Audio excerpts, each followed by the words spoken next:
Boa tarde, meu nome é Kairan e eu vou falar um pouco sobre a mineração na América Portuguesa. Durante os 2 primeiros séculos da colonização do Brasil, a atividade econômica estava relacionada ao sistema de plantation, no caso, ao cultivo de grandes latifúndios monocultores, como por exemplo a cana-de-açúcar. As condições para o desenvolvimento da mineração no Brasil foram dadas pelo processo de desbravamento do interior da colônia, operado pelas denominadas entradas e bandeiras, que consistiam em expedições armadas que saíam da capitania de São Paulo rumo ao sertão, com o objetivo de apresar índios, destruir quilombos e encontrar metais preciosos. No ano de 1696, uma dessas expedições encontrou jazidas de ouro nas regiões montanhosas de Minas Gerais, e nessa e em outras regiões, o ouro inicialmente era encontrado na forma de aluvião, que é um tipo de sedimento do metal solvido em depósitos de cascalho, argila e areia. A exploração do ouro em Minas Gerais desencadeou uma grande onda migratória de portugueses e de pessoas de outras regiões da colônia do século XVII. Estima-se que 30 a 50 mil aventureiros vieram em direção à mina em busca de enriquecimento. Olá, Luciana, tudo bem? Hoje eu vou falar um pouco sobre a América Dourada e eu fiquei com a parte de falar um pouco sobre o contexto em que foi encontrado.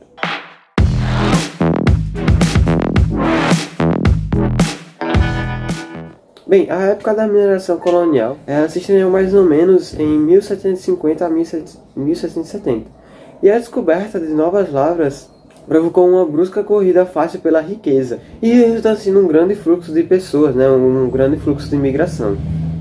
E depois disso, um tempo depois, povoações foram fundadas aqui e a mineração foi liberada, dando assim início à região central do Brasil. Bem, por outro lado, Portugal ele baixou as taxas tributárias altas e além de tomar duras medidas para conter o contrabando de ouro. E por fim, teve um grande prejuízo ambiental que até hoje sofrem aplicações do mercúrio. E além disso, foram desviados custos de águas e desmatamento para a construção de prédios e, entre outras coisas, a parte civil da cidade. E na parte também da agricultura, no caso, a parte das roças. Tcharam! Boa tarde, agora eu irei falar de como o governo de Portugal organizou a extração e a exploração das minas nas terras brasileiras.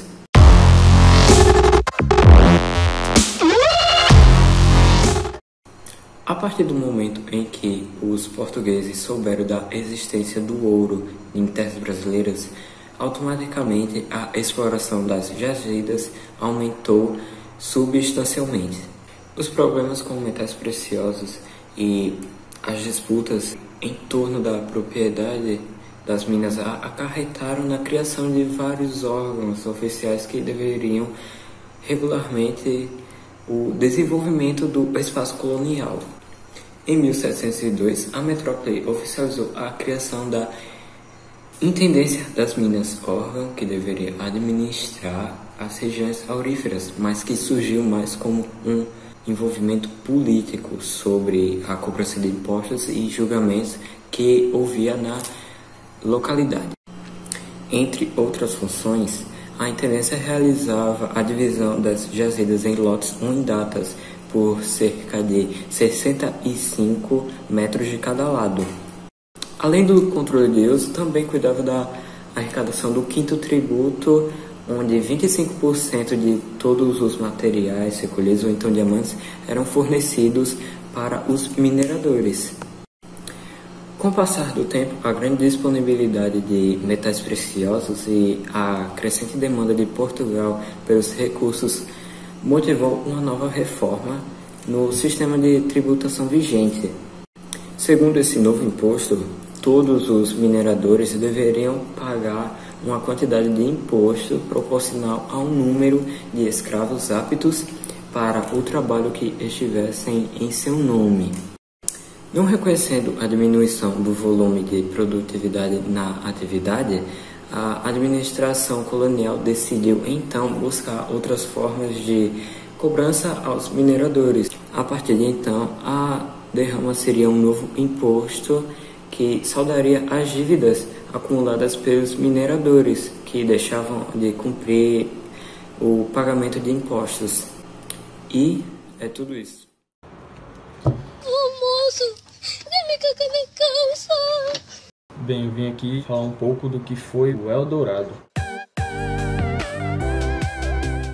O Eldorado é uma lenda indígena bem antiga e foi da época da colonização da América, em que ela atraiu vários aventureiros europeus pelo fato de que ela falava de uma cidade que era feita de ouro puro e maciço. E esses aventureiros vinham atrás dessa história para saber se realmente encontrariam ouro ou algum tesouro que existiam nessa cidade.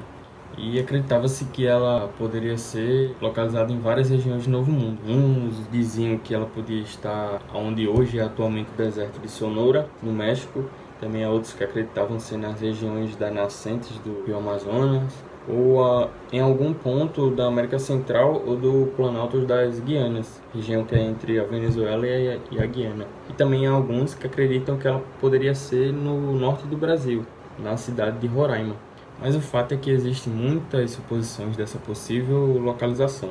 Mas apesar dessa lenda, é verdade que foram encontrados muito ouro e prata na época da descoberta da América, em territórios como o Alto Peru, sudeste do Brasil, que é Minas Gerais, e nas regiões onde viviam as civilizações astecas, Inca e Maia. O que significa esse termo Eldorado? Bem, significa o homem dourado.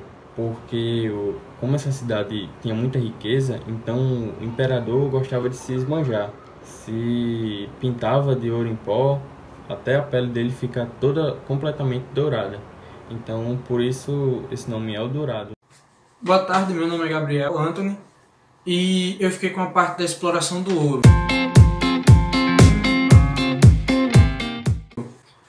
Bom, desde a chegada do europeu em solo brasileiro, ocorre a exploração dos metais preciosos.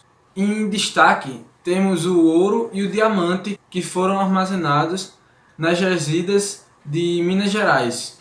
Isso teve mais intensidade por volta do século XVIII. Diferente das atividades açucareiras, os investimentos na fabricação do ouro inicialmente eram muito baixos. Afora o ouro das minas, que demandava certa engenharia nas aberturas das galerias e o número elevado de cativos.